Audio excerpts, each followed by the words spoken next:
back out to you ladies. You have your coffee in hand, ready to go? We're ready. We do. Coffee cheers from afar. Cheers. I like mine a little lighter than Heather does in the cream true. department, a little extra cream. We are so excited to be here. And by the way, they're starting to cook up some of their delicious food.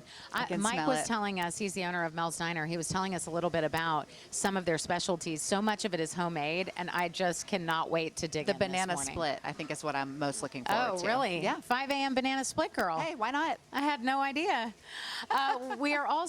We like to tie our coffee meetup into a really good cause, and the Boys and Girls Club is a really good cause up here in Sevier County. It sure is. Aaron Velasquez shares the story of one kid at the club who is improving by leaps and bounds. So here you get to hang out with friends, have fun, socialize. For Grayson Bowlin, the Boys and Girls Club does more than just give him a place to be after school. You have like a lot of fun memories here? Yeah. Grayson is on the spectrum, and programs at the club gives him the chance to work on his mental and emotional health. Grayson gets a little wild from time to time and doesn't know when to be able to turn it off and calm down or think before you say or do something. Yeah, probably. So if it wasn't for the club driving you in the right direction, who knows, right? Right.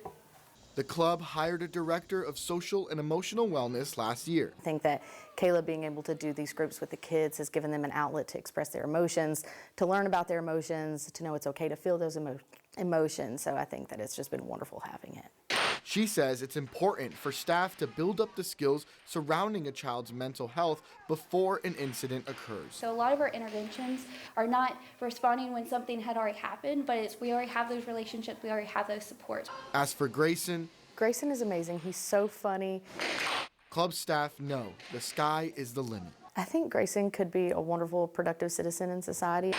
And they see the progress he's made in just a little over a year. So we've made a lot of progress with not shutting down when we have feelings, but knowing, okay, Grayson needs space, let's give him a couple minutes, and then once he knows that we'll give him space, he's able to talk about it once he's able to calm down.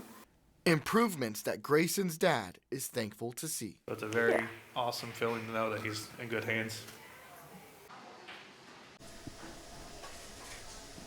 That's awesome.